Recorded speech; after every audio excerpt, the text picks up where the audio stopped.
Good afternoon. Welcome back to Human Services. Today is Friday, January 31st, our afternoon post-lunch session. And I am thrilled to have Dr. Morgan Crossman here, the Executive Director of Building Bright Futures. He's a great travel companion of mine, and we have a lot of history working together. But she's going to give us an overview of what that organization does and how what the role is in the early childhood system in Vermont. This is your first time in our committee, so we'll do a round of introductions. Ray Garofano, Essex and Essex Junction. Bridgeport, Middlebury, Eben, and Weybridge. And Esme Cole, Hartford. Hi, Todd Nielsen, Brandon, Forest. Jeff Bishop, Colchester. Hi, good afternoon. Dan Noyes, Woolkit, Hyde Park, Johnson, and Belvedere. Ian Donahue from Northfield, also Berlin.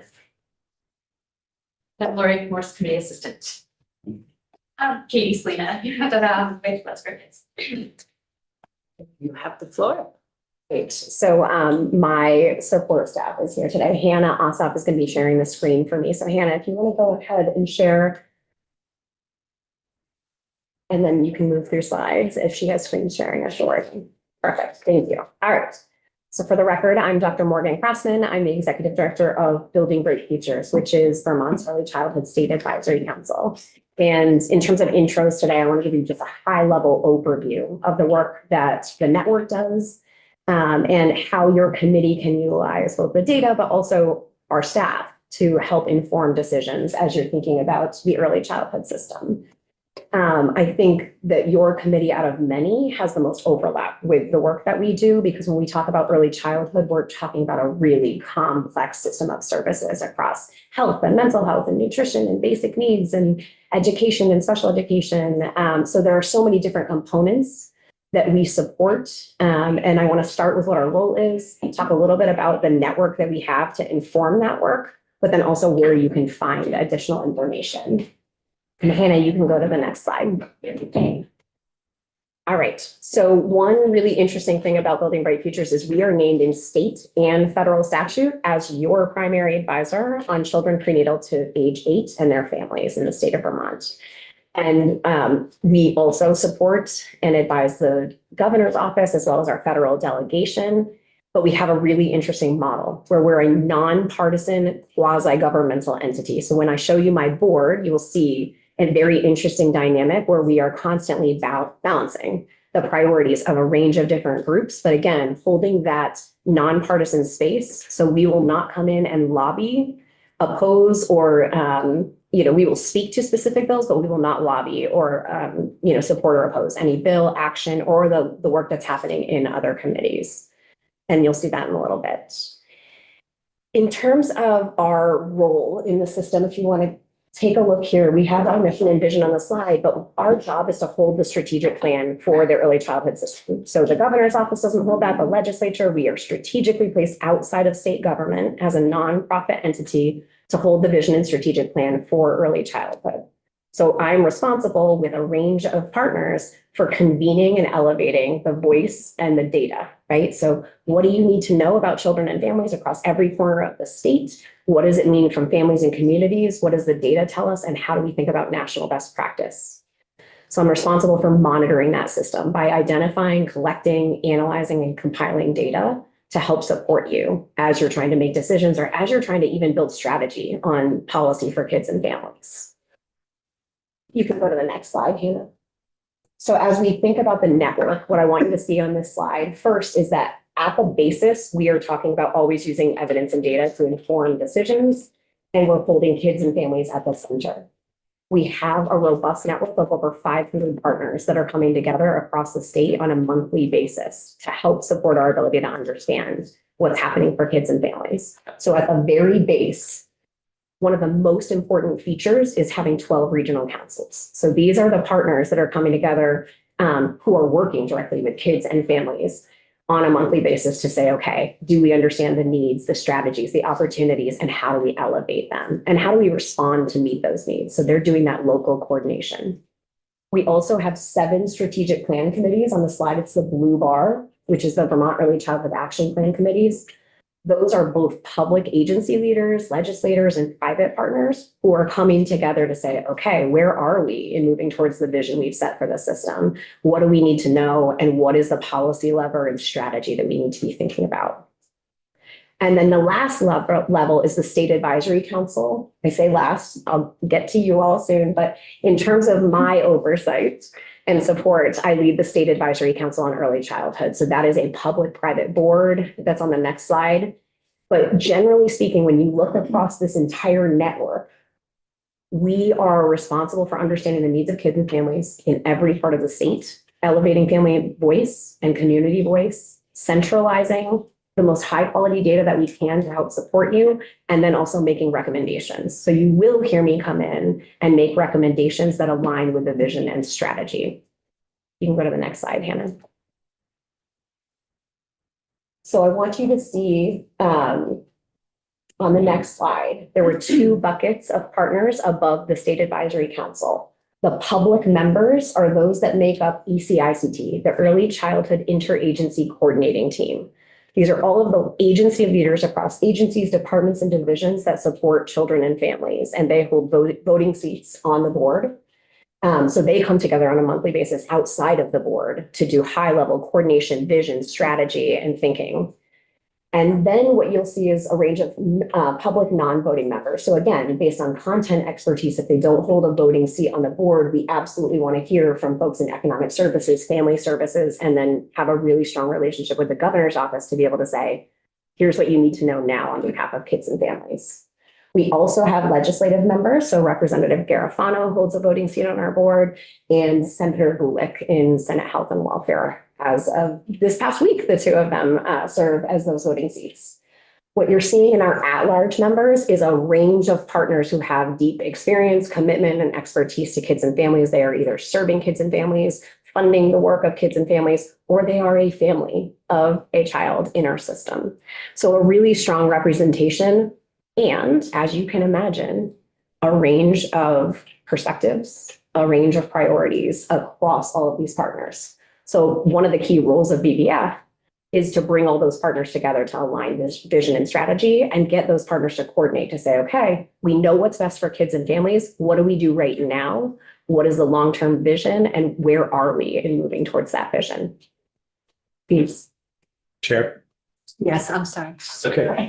A question about the public members. Do those individuals themselves serve and attend, or is it by designee? So they are all, every member of the board is a governor appointed designee, and each of them serves as either their formal seat or a designee on behalf of an agency leader. So for example, Secretary Zoe Saunders serves in her seat on the board, whereas Elisa Stahlberg, who is the Family and Child Health Director, is serving in that role as a designee on behalf of Commissioner Levine. Oh. But they're all governor appointees to the board. Mm-hmm. Sure. All right, let's go to the next slide. So when I'm thinking about how we support your committees in the advisory role, one of the key scopes of work that you've heard me already mention is that nonpartisan independent broker of data, right? And being a trusted data-driven advisor to you all. A part of what that means is having an actual vision and strategy for how we support data-driven decision-making in Vermont.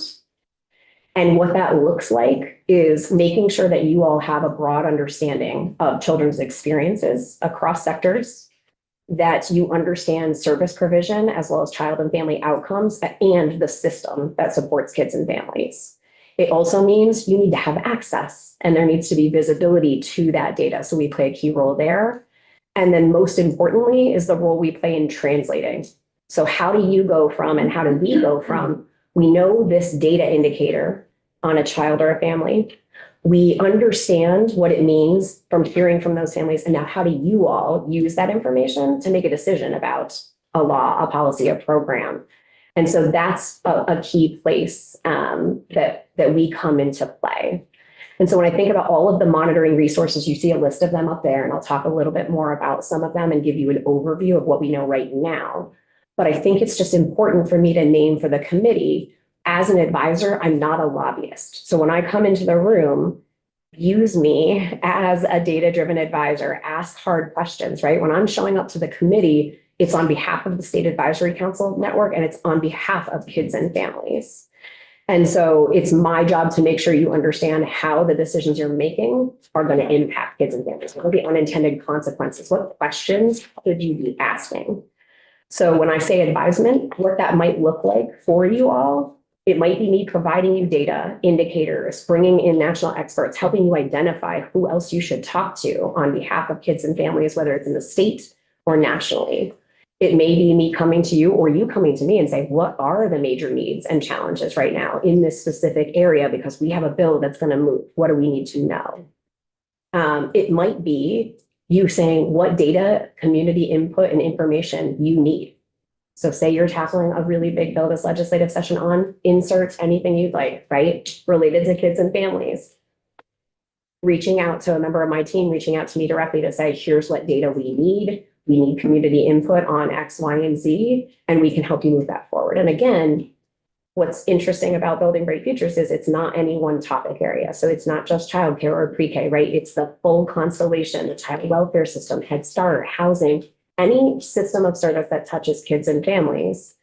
If we don't have the data or the information, we'll make that connection for you. Go ahead, Representative. I received all these letters from my constituents regarding Act 76. Yes. Can you tell me about it? I am absolutely. I've already gonna tell you sent about them it. all messages that I acknowledge it and I will learn more about it. So I will learn more about it. Yes, I would love to talk more about that. I do. have When a it couple- comes up. I do have a couple of slides, but also offering to come in and provide more in-depth testimony. And we also submitted a report to the legislature on Act 76 monitoring. So I'm happy to come back and do a deep dive with the Okay. committee alongside partners. I just, But absolutely, I would learn. And Rep. Spatty, feel free to offline, review that Yeah. information and connect with Dr. Crossman to understand more about. Representative Steady, if you want to shoot me. Perfect, I'll do that. I would you, but give me a card. That's okay. I'm happy to reach out. All right, let's go to the next slide. So again, just be thinking about, as you're moving forward in the session, if you have questions around kids and families or the system of service, how do you need support and what can that look like? This is just one example of the way we've centralized information for you. So it doesn't always have to be that I'm sitting in your committee. I'm happy to be here. You can call. And we've centralized all of this information through Vermont's Early Childhood Data and Policy Center. So right now, it's designed to be this independent source of data, research, publications on behalf of the system. And it has an early childhood data portal where you can actually search by topic area that you're interested in, all of the key indicators that we're tracking right now on behalf of kids and families. It's also an opportunity for you to say to me or a member of my team, I need this data. Do we have it? And if we don't, why? And how do we think about it? And how do we get it? And then the next piece of this is we are legislatively required to give you the state of Vermont's children on an annual basis. So Hannah, if you want to go to the next slide. I'm going to talk to you a little bit about the state of Vermont's children today, but I also want you to know we've done a virtual briefing that's recorded. I'll send that to the committee. It's such a powerful way to centralize information and to have you hear also from panels of people who are actually experiencing this work. But today, this is just a broad overview across some of these key indicators that I want to draw your attention to. Again, if there are things that you are interested in, call me, pull me back in. But let me start with some bright spots and things that you all should be really proud of and excited about on the data front. The first is that Vermont's leading the country in CCFAP, in the Child Care Financial Assistance Program, in prioritizing affordability and access to childcare. So when we are going out, Representative Garofano and I have a really phenomenal honor and opportunity to go and talk about this work across the country and the impact that Act 76 has made. We are seeing increased rates in enrollment, and you'll hear more about that when I get into talking just about Act 76. Another really great example of where we are leading the country is in access to universal pre-kindergarten education for 3- and 4-year-olds. And these are consistent indicators. So that's a really exciting thing to see, especially because when we look at increasing access to childcare and pre-K, we're also seeing an increased number of 4-year-olds who are meeting and exceeding expectations in math and social emotional development, right? So we're seeing the return on that investment because we're seeing more optimal outcomes when we're investing in these things. So those are just 3 of some of the highlights that you'll see in that full report. In the bottom section, this is where I want you to pay attention to other indicators and think critically about how you're informing your decisions, right? We're seeing a striking increase in the number of homeless children, significant increases in the number of children with emotional, behavioral, and mental health conditions over time, high rates of perinatal mood and anxiety disorders in moms who are caring for these children. We're seeing low rates of 3rd graders being proficient or above in math, in reading, and that those rates are so much lower for our historically marginalized populations. So I want to pause for just 1 second, because up above, when I was talking about successes, we're seeing our youngest, most vulnerable kids and families do really well when they're coming into kindergarten. But there is something we need to pay attention to and address, because by 3rd grade, we're not seeing that same level. So what do we need to focus on there? Yes. A question about those positive bright spots and how well they're doing coming into school. How long is that a new trend? Has that been going on? And I guess what I'm wondering is, with their success, by the time they get to the 3rd grade reading proficiency test, would we expect that those are going to change? Or are we identifying that there's something happening 1st through 3rd grade where there's almost a loss, if you will? Oh, it's such a great question, or series of questions. I think the first is, the first trend is new. Act 76, right? In our increased enrollment in CCFAP, we are seeing significant impacts. That is a new trend that we are seeing. There is some stability in the last 3 to 5 years in leading the country in access to pre-K in 3 and 4-year-olds.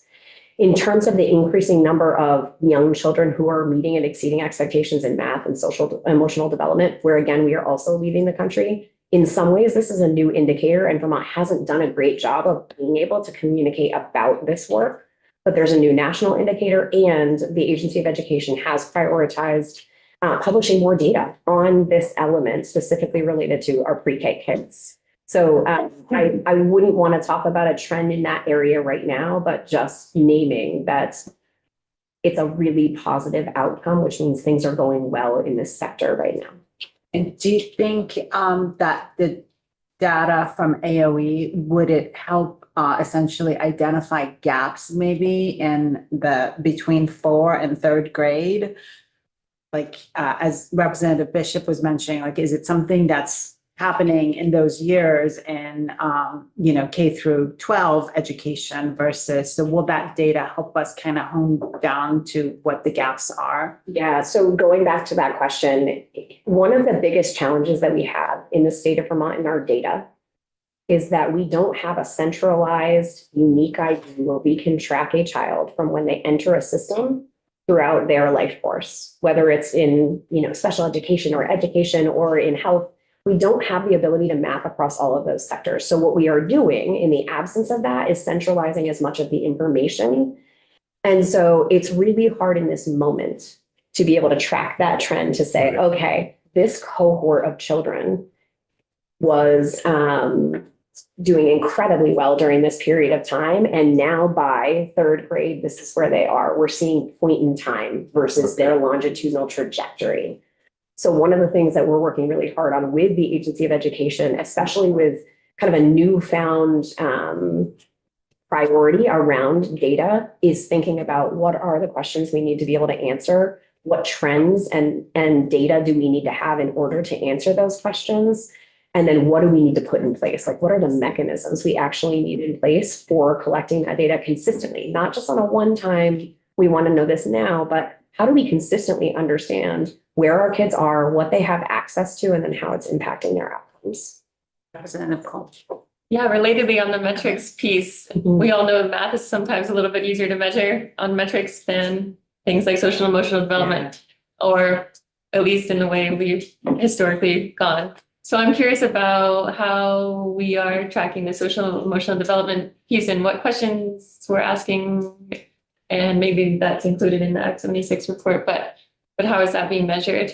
It's such a great question. So right now, in terms of what the Agency of Education collects, it's called Teaching Strategies Gold. And I'm happy to send that to you after and give you a little bit more of the background on that, as well as what we have for that data. They're also in the process of producing more of that data and looking at how the type of program and the quality level of programs is impacting that data. So how do we look at public and community-based programs and see what access to those things is doing for outcomes for kids and families, specifically in TS Gold. So I'm happy to follow up on that, but I don't have those numbers right in front of me. Yeah, I think the It's a great question, though. Yeah, like the questions we ask in that particular one are so very important, especially Yes. because I think those skills carry through and are real determinants in a child's ability to navigate the world and all the challenges that come up throughout. So I'm Exactly. definitely curious about how we rank and evaluate that. Absolutely. And I also will follow up on how it's being measured nationally, because I And think that- there are two different ways. And sometimes we do it a Vermont way, which is fun. And sometimes we do it in a way where we're able to compare to the national best practice. So I'll follow up with both. Thank you. Sure. All right. Some of the other rates that I just want to flag for this committee, one that's not on the screen, is when we're thinking about the child welfare system, Vermont has really low rates actually of child victimization, but we do have a really big tension in our surveillance practices where families are actually concerned about seeking support and resources. So we might not be seeing a true trend in what that looks like. We have families who are in need of services, supports, and resources, but are really struggling to feel like that is something they can reach out and seek. Go ahead. Maybe this is a question for the vice chair. So is this the data we're seeing in our joint committee meetings with judiciary last week about the rise in the reporting of incidents, even though verified incidents are not Yes. really any higher? And that creates the fear of families, just that, is that the Correct. surveillance that you were It's the talking about? surveillance. It's how we are thinking about what questions we are asking, what information is being provided. And I think We require to We re- mandated reporters and Correct. what the criteria is around that mandated reporter, which has been something the legislature has wanted to take a closer look at. And I just mentioned this as I was talking a little bit about our data systems, but we have such antiquated, challenging data systems. And in some cases, we don't have data systems for kids and families. Some folks are having to track data on Excel sheets and needing to compile information. And that is incredibly problematic because it means we don't actually know how kids and families are doing and the impact of our services, laws, policies, right? And it's not because we aren't capturing a lot of data. We are asking communities and families and educators and providers for so much information. The federal government requires us to report a lot of information. But a big challenge is we don't have the right systems in place to capture it, to report it to you all, to report it to the feds, and worse than that, to make it meaningful. So a key role that we are trying to play in the absence of those data systems, we need those data systems, but in the absence of them is to centralize that information and provide it in a meaningful way to you all.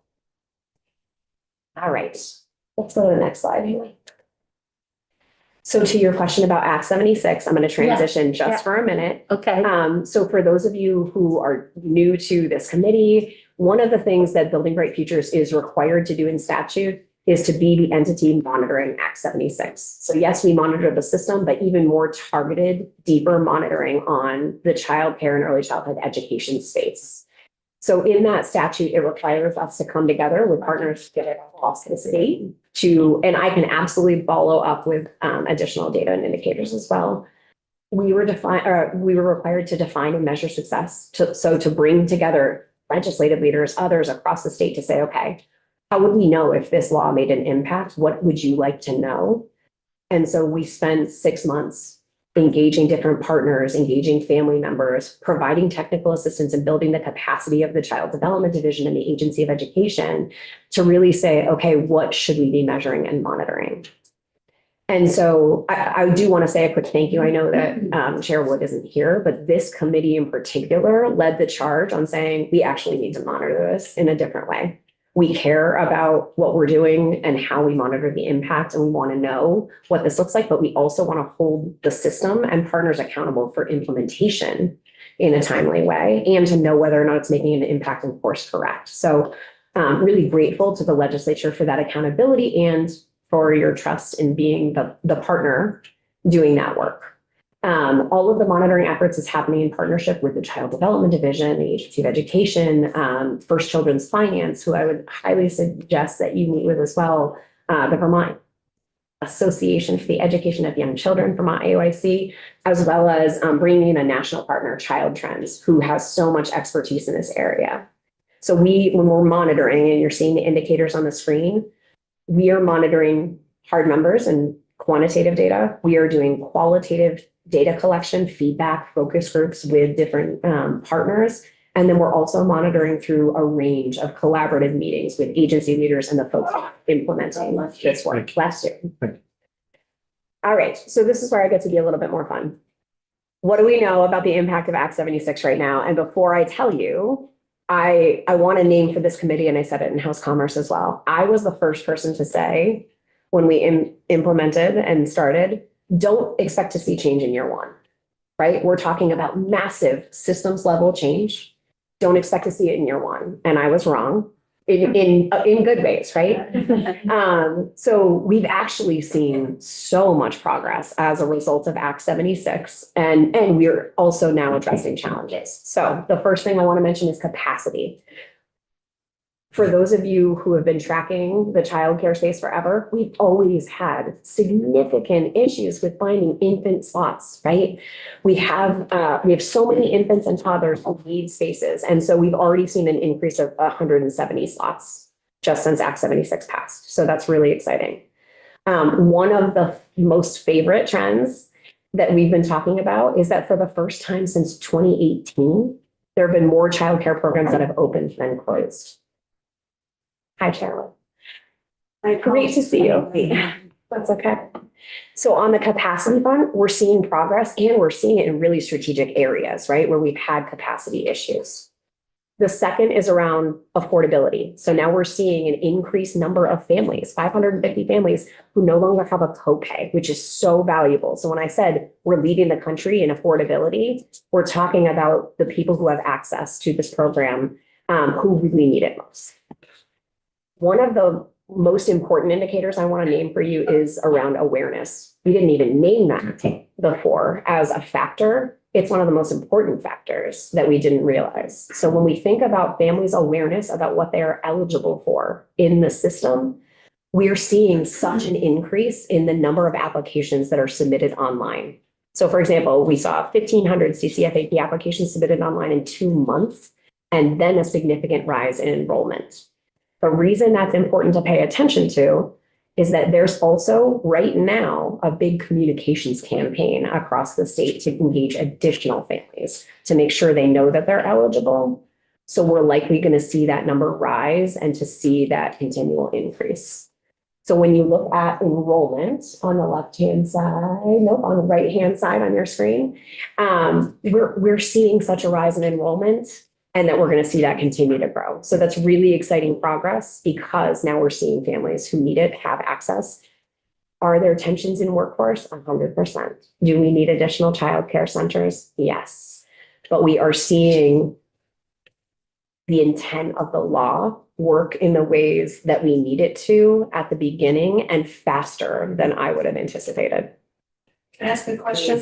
So I would expect to see it's like a more steady instead of those dips. I'm just wondering, because they're kind of fairly substantial dips. I'm just wondering, do you have any thoughts about that? I do, and I'm really grateful to my policy director, Anna Roulette, who said that that was going to be a key question. And it was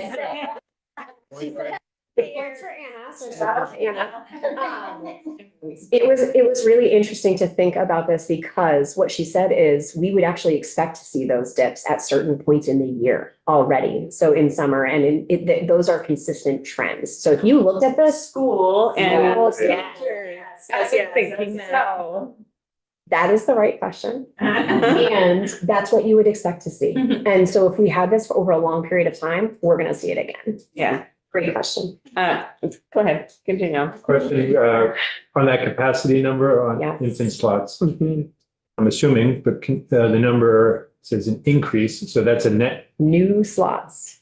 is it a net gain or just, because you talk about somehow we had a good year of more openings and closing as far as centers.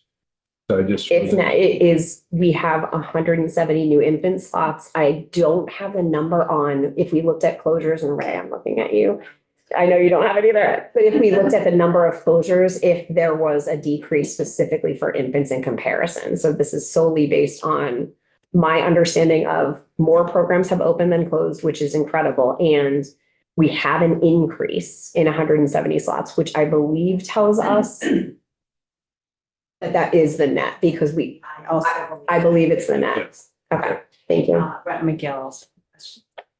Yeah, I was wondering, if you all are tracking at all, like people who are financially eligible, but, aren't otherwise eligible. One thing I've heard, and my family experienced it, thankfully I'm really good at advocating for myself.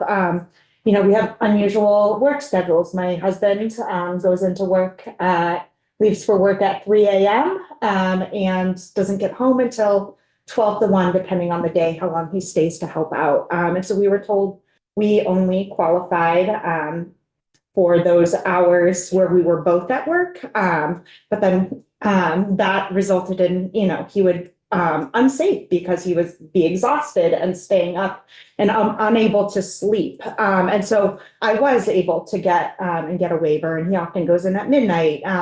But I'm hearing from other families. I had a constituent who reached out, and her partner, you know, she works kind of normal hours, but her partner works 10 to 6, I think, and was, you know, not told that there was a possibility to reconsider. So I'm just wondering if there's any kind of method to track that, because I really believe that if you have two household family members working full time and financially qualified, that you should be receiving that assistance. I don't think people should be sleep deprived. Yes. First, thank you for sharing your story as an individual married to a chef, understanding connections with scheduling and the Tetris that comes with our 7-year-old. We are qualitatively monitoring a lot of that right now. So we are receiving, just like you all, so many stories from families and providers about what is working and what's not working, and then immediately communicating that to the agency leaders and those who are implementing. So right now, a lot of that looks like qualitative work.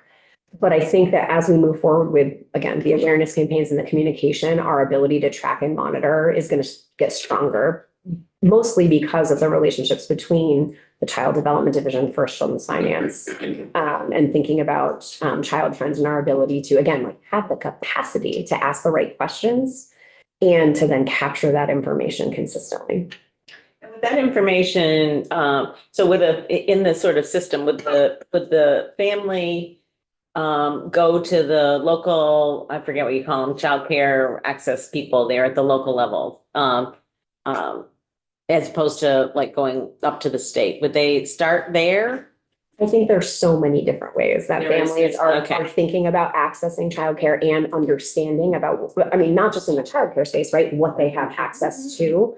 I think our goal is that any family should be able to connect to a point of services in any way, right? If they need childcare, healthcare, whatever that thing is, that they are going to people within their communities that can then connect them. But yes, some of our childcare resource agencies, sometimes it's, sometimes, I think there's the amount of training is off.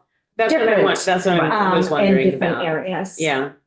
yeah. So I mean, again, you all are going to hear from constituents, from families who are both benefiting from this work, and there's still challenges. And a part of the way that we monitor and the importance of monitoring is to be able to course correct when it's not working. So what are the things that aren't working and how do we then adjust? So I am happy when you are ready to dive in or talk more about Act 76 and want to talk about that report to give you more, but I am going to transition us just briefly to a different part of Act 76 monitoring, which is the pre-kindergarten Education Implementation Committee, PEIC. So I think a couple of things that I want you to know about the PEIC is that this is a significant amount of work that was asked for by the legislature, where a group of partners across a range of disciplines and expertise came together to say, okay, how would we expand universal pre-kindergarten education in a range of different ways? And that group met for over a year. And there were 4 key recommendations. And I'm happy again to come back in and talk about the tensions, the challenges, the opportunities, the considerations that came through that committee. But I do want to bring to your attention the 4 key recommendations, and then one really important thing to consider that we need to strengthen no matter what.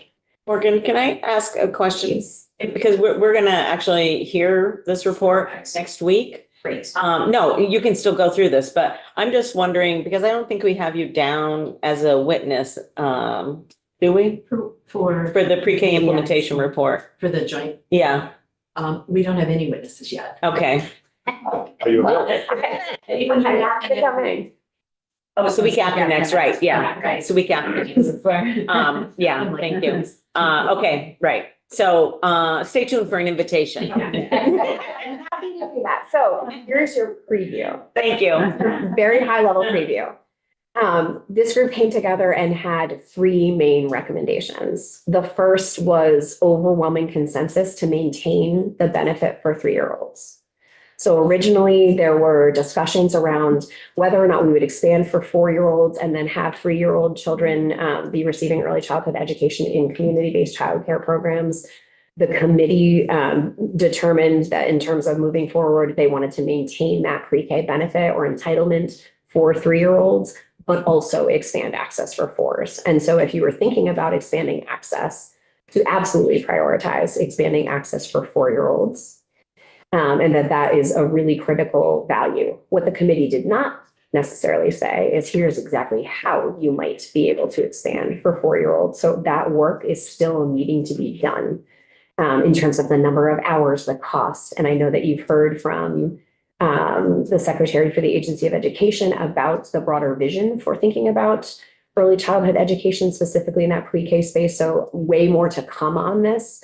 But that's the work that needs to be done, is having hard conversations about what it would actually mean to expand for 4-year-olds while maintaining that benefit for 3s.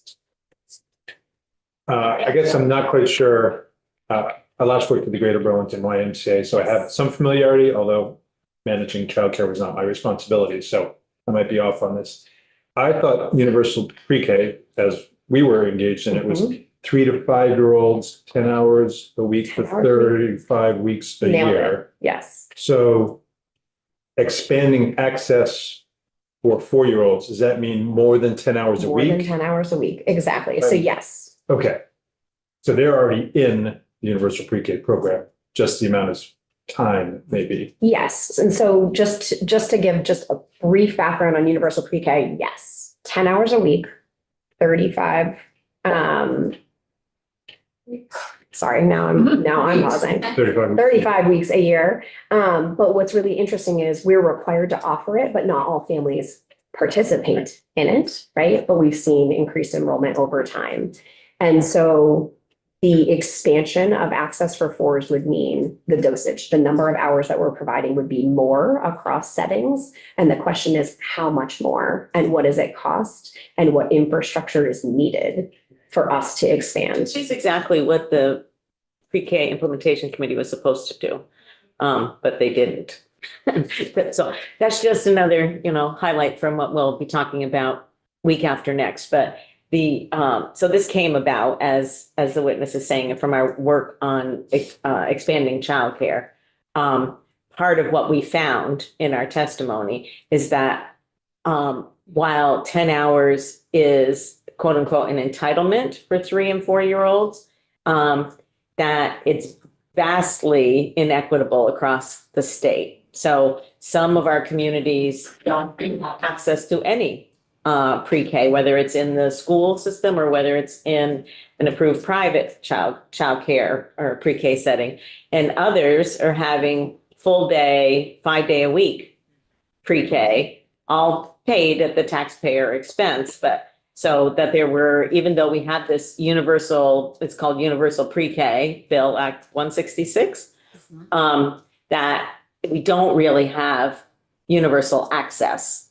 And so that's part of what this, and we were focusing in this committee on 4-year-olds, because knowing that there would be a cost to doing that. So anyways, yeah, Representative. oops, I sorry, think a Representative. lot of the problem would be space in the school, like our school, they have to do a lottery because there isn't enough space. Mhm.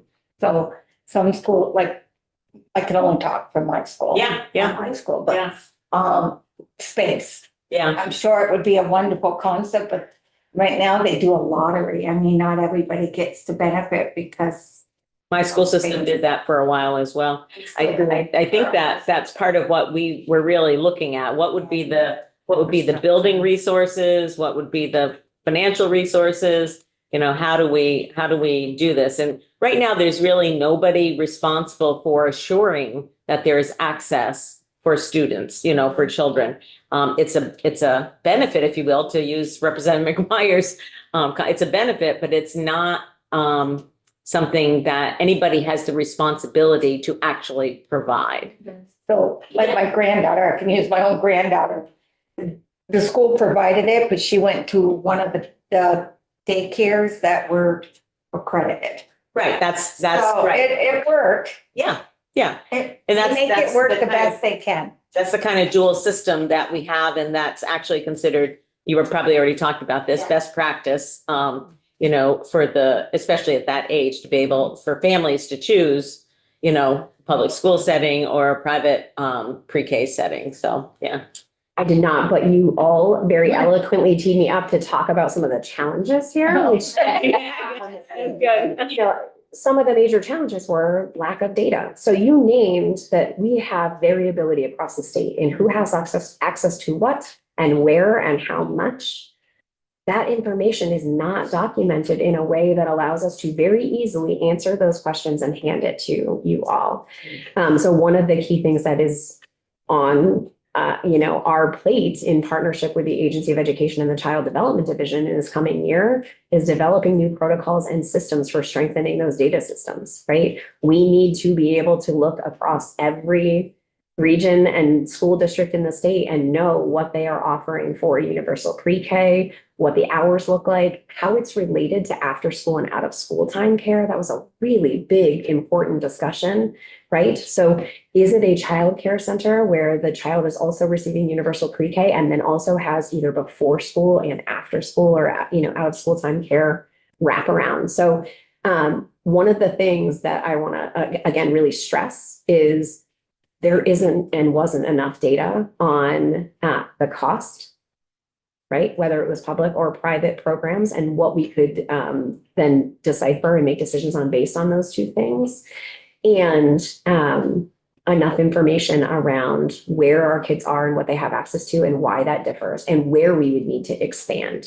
So again, those are some major priorities for this year in partnership, is strengthening our ability to monitor the system. All right. I'm going to pause for a second and transition a little bit away from Act 76, even though, again, I'm happy to come back and talk broadly about childcare and Act 76 or universal pre-kindergarten education. Before you go on. Oh, sure. Go ahead. I think I recognize, but. Yeah. Yes, because you're still in Is charge. the NAC still meeting or have you No. ceased? So that work has stopped? So that work has group stopped. is no longer The meeting. group is no longer meeting. The report has been submitted. Yeah. There are a range of reports within that are still forthcoming.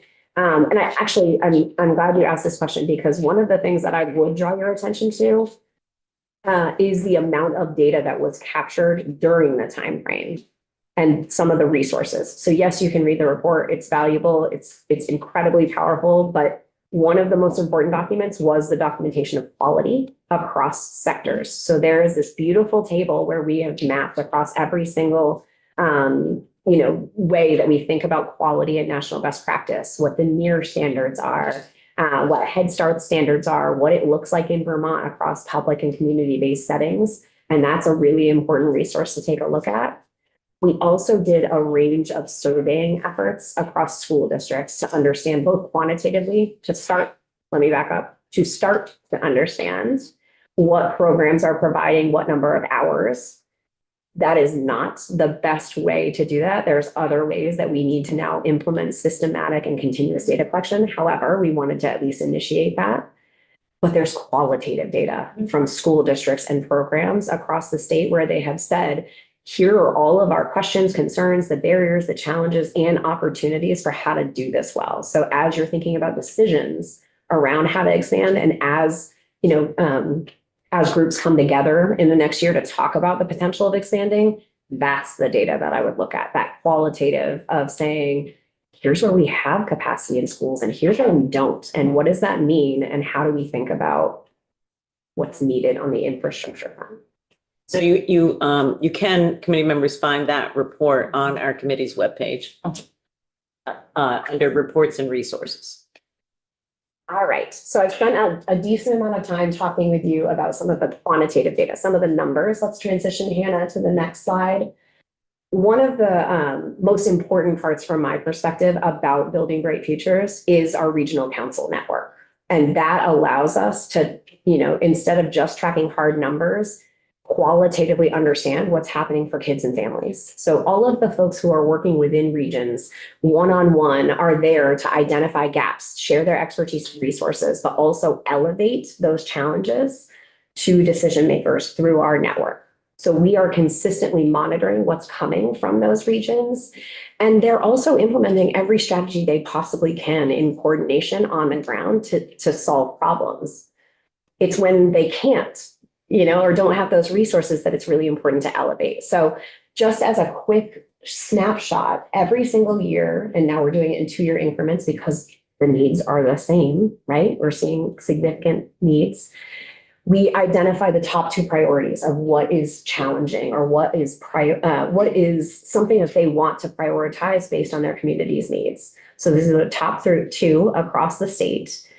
You're seeing a lot of basic needs. You're seeing a lot of quality and capacity of early childhood education services, and the same thing on child and family mental health. And I think one of the most important things I can say is if anyone from any of those regional councils came in to testify, to talk with you, there's 18 other priorities. These are just how they came together to say, okay, on behalf of kids and families this year, these are our top 2, and this is what we want to prioritize to strategize on.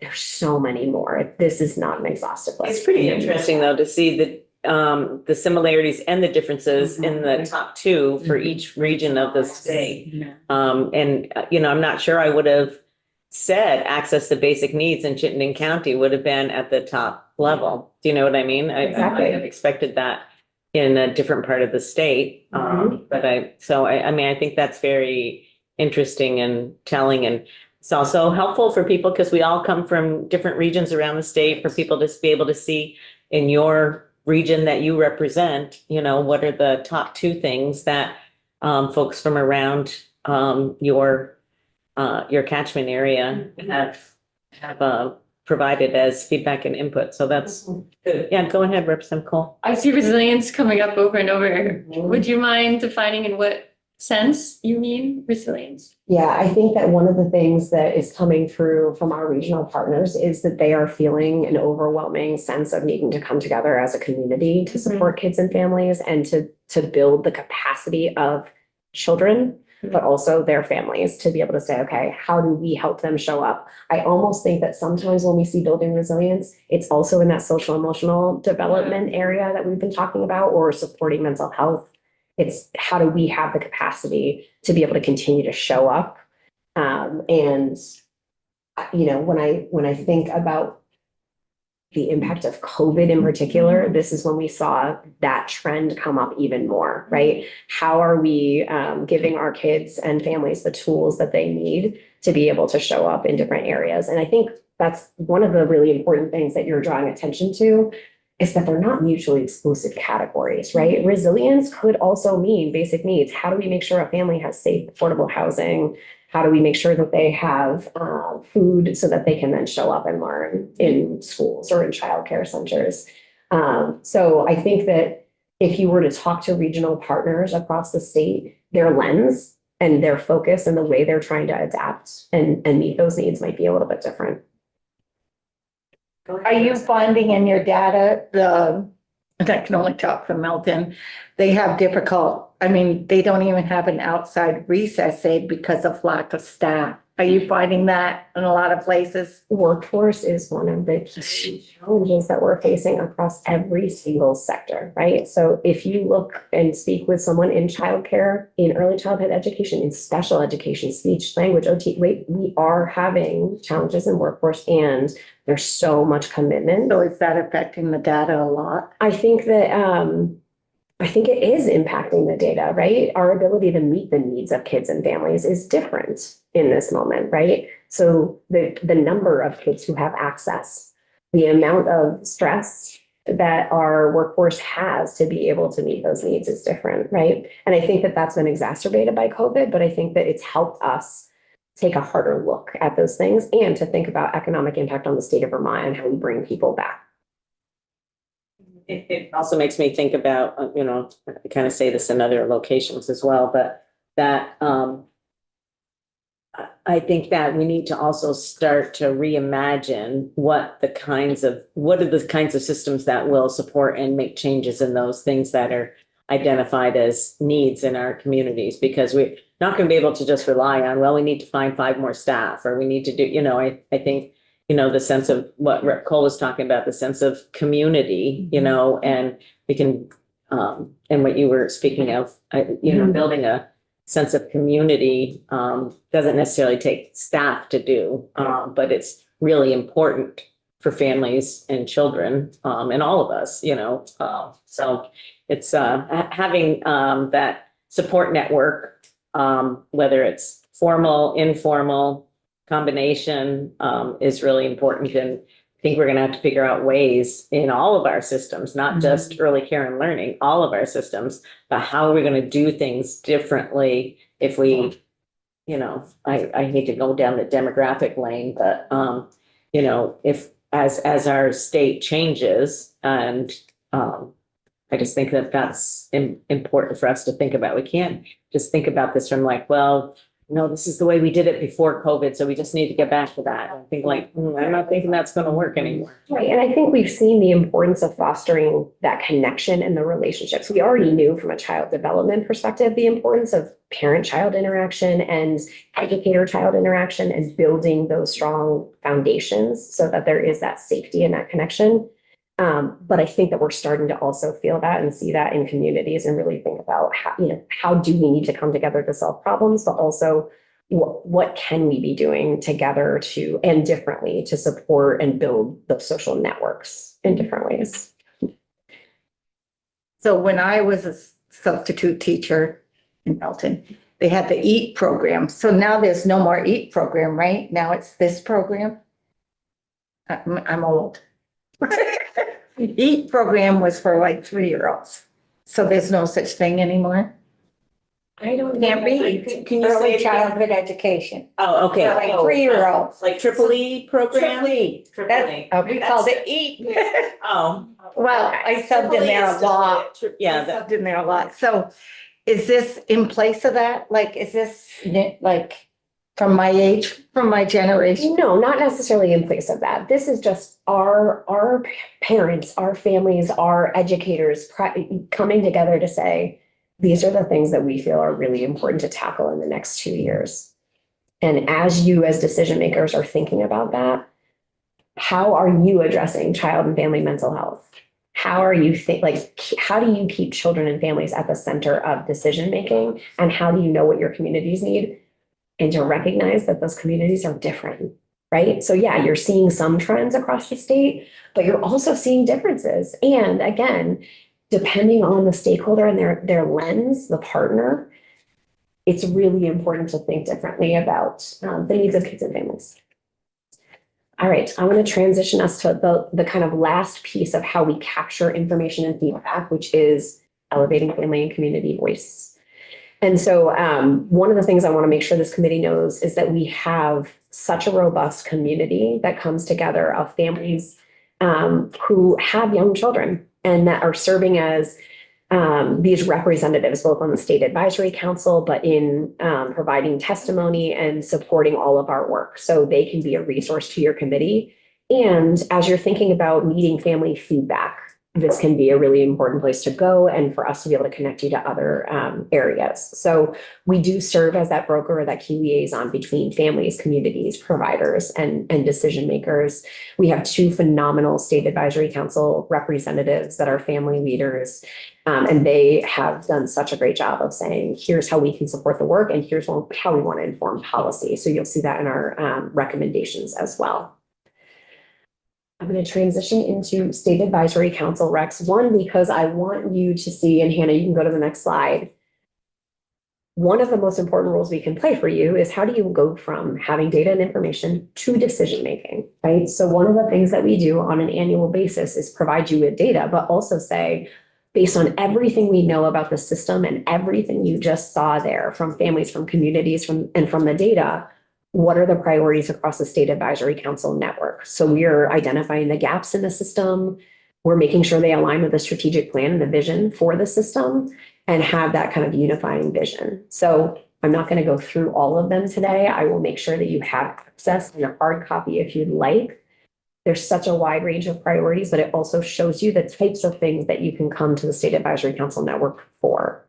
So some of them this year or for this session are enacting practices to elevate the voice of family and community providers, investing to ensure that families have access to safe and secure housing. That is not going to be a surprise to anyone in this committee. Supporting families, children, staff, and providers with navigating the child welfare system, primarily by investing in system improvements, right? We need infrastructure changes and data systems so that we actually know where our kids are, what they need, and what they have access to. We also need to be investing in ensuring inclusion and meeting the social, emotional, and health needs in early childhood education and after school and out of school time care programs, right? We're seeing a rise in the number of kids with social, emotional, mental health, and behavior conditions. How do we think about that across all of the different contexts? And where do we need to see investment? So I'm happy to, as you're moving through your committee this year and you're tackling different priorities, if there's something that comes up, reach out. And I'm happy to say, okay, yes, that's on the SAC recommendations, or it's not, and here's why, and here's how we're thinking about it, or here's where it's already aligned in the vision and the strategic plan. Yes, absolutely move in that direction. How can I help you understand the vision and strategy for where we are right now? All right, next slide, Hannah. So you've heard me talk a lot about our role in supporting the early childhood system, and the primary role and responsibility in state statute is to serve as your advisor and to monitor this system and provide a level of accountability, both for the legislature, but also for our agency leaders and the governor. And I think it's important to name that over time, the role and the capacity needed to do this work has increased. So I want to just make this committee aware that we are doing so much incredible work that I'm very proud of. But in order to continue doing that work, we are asking you to consider a base allocation increase of around $320,000. And that is to support all of the work that you just heard me talk about, right? It's the understanding the needs of families and communities and supporting our regional councils and being the on the ground folks doing that work. It's for the monitoring and the role that you're asking us to play in Act 76. It's for the strategic planning and the advisement. It's for making sure that our decision makers across the board have the information they need in order to do this work well. So really appreciating this committee's support as the primary committee that we work with so often because of the range and the dynamics. I think it's also important to note that when I think about our budget and I think about our board, we're publicly and privately funded, right? So we have state dollars, we also have federal dollars and private philanthropic dollars. So on an annual basis, I am consistently needing to raise over $1 million, sometimes more, to ensure that we are able to meet what we are charged with doing in state and federal statute. So just naming that that is something that we are moving forward with, and I'm happy to talk with folks more about it, but I'm really proud of the role that we've been able to play and really appreciate. So just so you know, our team for that part of the budget is Representative Bishop and Representative Garofalo. So I'd be happy to talk with you both more. yes, that would be your opportunity. Beautiful. So last slide, and to share some fun stuff with you all. Hannah, if you want to go to the next one. So I talked to you a lot about what's happening in our regions.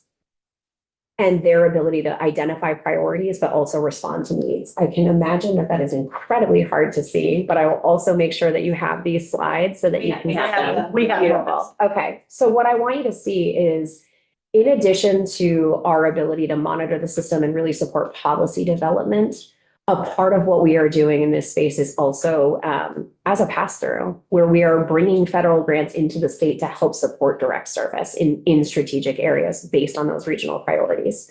So what you're seeing here is a range of the ways that we've prioritized supporting Head Start and childcare and parent-child centers and a range of different programs to better meet the needs of kids and families based on what we know about those priorities, right? So we've seen, 13 early childhood care and education programs creating or preserving 280 spots through some of this work. We are expanding access to child sexual abuse prevention education. We have projects and priorities around how we're expanding developmental assessments to support children with disabilities and special healthcare needs. We have projects that are serving English language learners and undocumented families through hiring staff and bilingual training. So just wanting to say that for as much as we do that high level policy work, and that is our primary role in the system, especially related to your committee, there's also some incredible things happening where when people are telling us what the needs and challenges are in your regions, we're working really hard to also raise funds outside of the state to help support them in meeting those needs. Go ahead, Ripple. One question I have on the high level policy work level is, have there been any recent analyses of how the child and adult food program is serving our mixed delivery system? And I know it's a federal program, but just like how we're doing and if it's what we want to be happening. Such a great question. I can't answer it for you today, but I am going to go back to probably 4 different partners that are on speed dial to ask that question and just to see what we have on some of that data. So I will get back to you on that. Great question. I used to administer that program. and Yeah. It's very heavy, administratively heavy, but Yes. I know it's good money that we're bringing in. But I am curious, because one thing popped in my head when you said about preventing child abuse and what I'm trying to figure out, honestly, is, when I see all that, obviously that's very nice graphic and it covers a lot of different things, but it also, to me, I guess I have to say it feels a little misleading, just because there's other partners who have been involved in all of those things in order to make those things happen.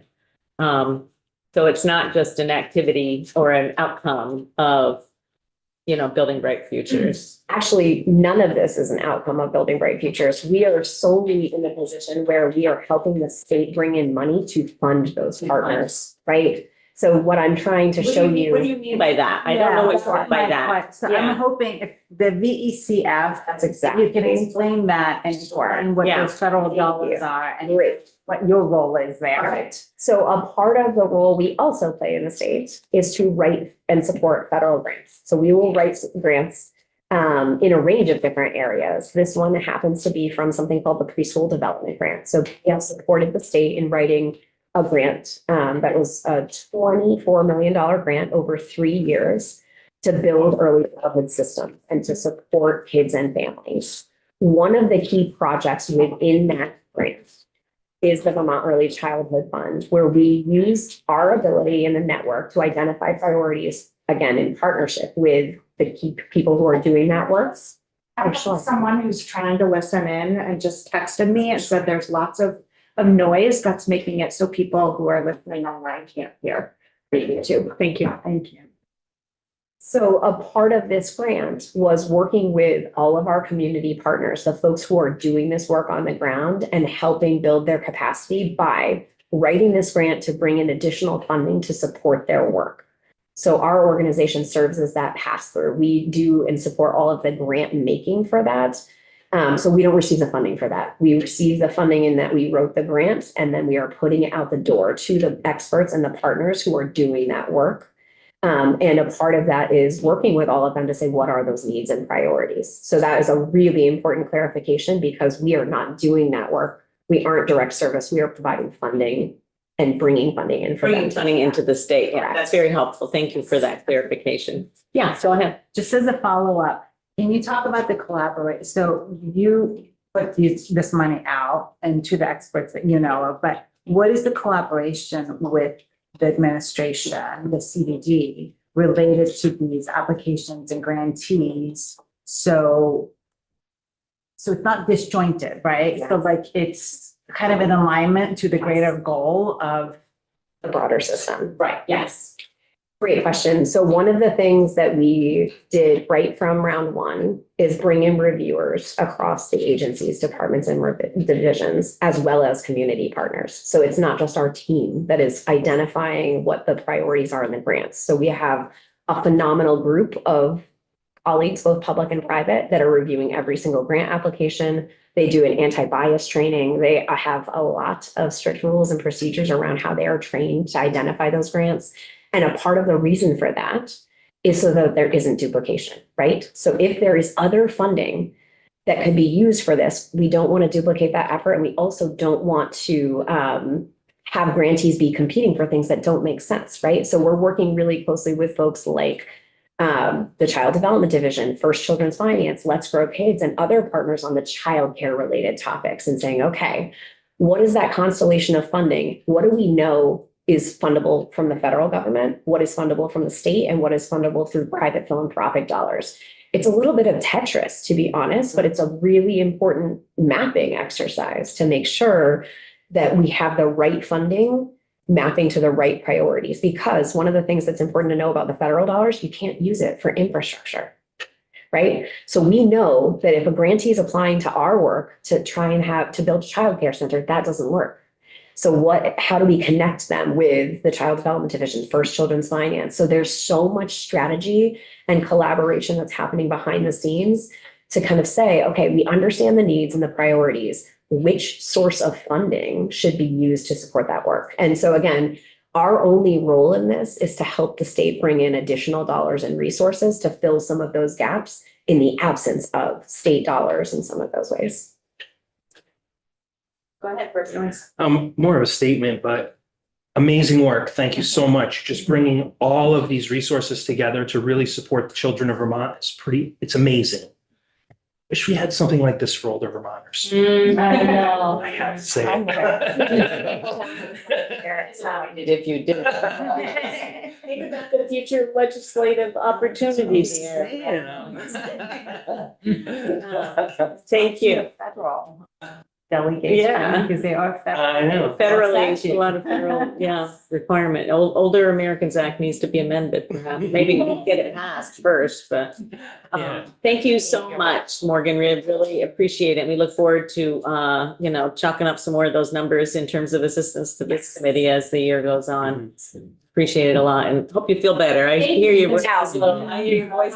And I promise. That's good. That's good. Thank you so much. Really appreciate it. And thank you, as Dan said, for all of your work. And I'm presuming at the beginning you put in a plug for your annual report. Yes. Okay, good. What I always find incredible is the amount of data and information that we actually rely on and can get from BBF that honestly we can't really get from the state. So it really is helpful in helping us to sort of formulate directions for policy and improvements and unmet needs and things like that. So thanks very much for that work. Okay, so that's going to wrap up the week. Just for a review about what's happening next week. So our oversight and accountability section next week will be on recovery residences and the certification program that we had authorized in last year's legislation.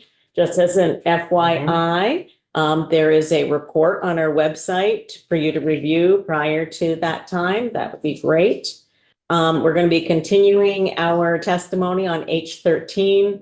And we're going to be hearing from Green Mountain Self Advocates, which is an advocacy group for people with developmental disabilities.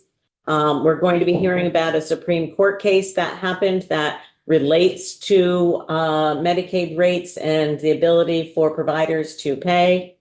We're also going to be looking at the impact on older Vermonters, hopefully being able to have somebody from Adult Day and a recipient from Adult Day, as well as folks from the Developmental Disability Service System. We'll be hearing from some providers and some what we call self-advocates, meaning people with disabilities themselves who are speaking on behalf of themselves and for other people.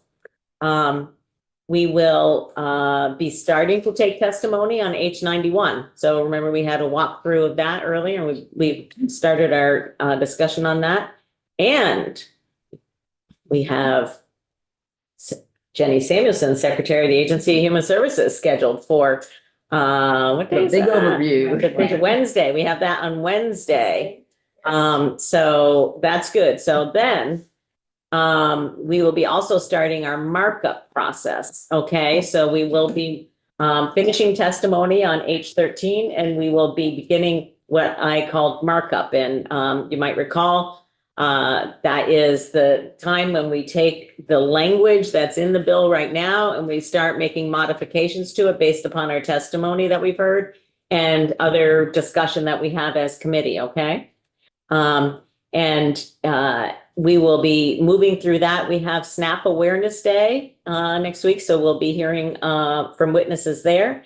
And then we, at the same time, you'll find now that we'll be working on 2 or 3 different things at the same time. So next week in particular, we're going to be hearing budget items. We're going to be working on H13 and markup, final testimony, and we are also going to be beginning testimony on H91. So all 3 of those things are going to be happening next week. Any questions? Yeah. For clarification, the report, you said for our oversight and accountability, is that the Substance Misuse Prevention Oversight and Accountability Council? No. No. I don't know the act number, but it's on recovery residences, and yeah, it would have been submitted by the Vermont Department of Health. It'll be there. Sorry, I can't. Yep. I don't know off the top of my head. Yep, that's good. Recovery Residence Certification Program? Yes. By report? Yeah. Thank you. Okay.